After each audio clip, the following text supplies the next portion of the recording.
Dal Palamili di Messina, amici di Wisport, ben trovati col campionato di Serie B nazionale di futsal maschile. Giunto all'11ª giornata, il Messina Futsal di mister Salvatore Battiato, dopo la vittoria per 4-2 contro la Drago Acireale, ospita il Città di Agri, che nell'ultimo turno è rimasto ai box causa Covid, rinviata la sfida. Contro il Megara Augusta, arbitra la partita il signor Giuseppe Cundò, coadiuvato a Giorgia Mongiovi. Al cronometro Antonio Melita di Messina. Vediamo la formazione messinese che si appresta a affrontare la sfida. A disposizione di mister Battiato c'è Fiumara, Venuto, Cucinotta, Gennaro, Coppolino, Piccolo, Costanzo, Morad, Everton, Guarnieri, Barbagallo, Fallico e De Luca. Le immagini a cura di Francesco Morabito per il film del primo tempo. Dopo 3 minuti Nanni Piccolo serve Costanzo, spara col mancino, la spara però fuori. Al quinto di gioco ancora Morad dalla sinistra, serve Nanni Piccolo per vie centrali, conclusione col destro e legno esterno. Al sesto sempre Nanni Piccolo, scucchiaia a sinistra per Morad, che va di prima intenzione ma mette fuori.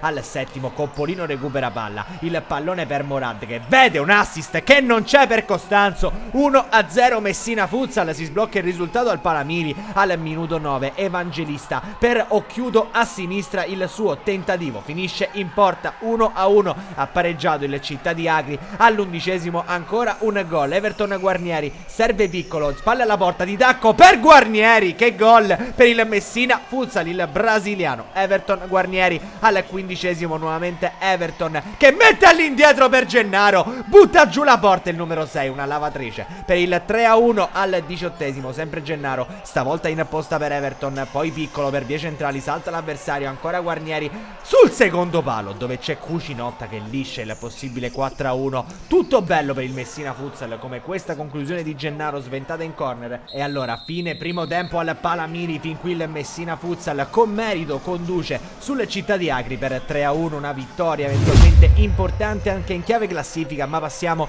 al film della ripresa. 21º Piccolo per Costanzo, la chiusura di Naccarato. Al 24º palla recuperata dai calabresi, il tentativo di Oliveira che però si perde sul fondo. 25º nuovamente i peloritani, Morad servito da Coppolino, mette il pallone ancora per Coppolino, però sul secondo palo c'è Piccolo, Coppolino lo vede, Piccolo si divora il gol del possibile 4-1. 26º tentativo di Evangelista, c'è Venuto. 27º De Luca va a recuperare il pallone, si invola verso la porta, l'occasione per il 4-1 viene fallita così. Al minuto 29 Morad ruba la sfera all'avversario, Morad salta anche il portiere, Morad, eccolo il gol della sicurezza per la formazione di mister Battiato. Arriva il +3 del Messina Futsal al 30º Città di Agri con Evangelista. Venuto la sventa in calcio d'angolo. 31º Nanni Piccolo ancora una volta vicino al gol, ma non sembra giornata per il numero 8. 33º Morad lascia l'avversario sul posto, una bella giocata poi a servire Costanzo, tentativo troppo schiacciato sul secondo palo. 36º conclusione di Peri, la difesa la stoppa e allora Morad a porta sguarnita, c'era il quinto uomo per il Città di Agri, realizza il gol del 5-1. 40º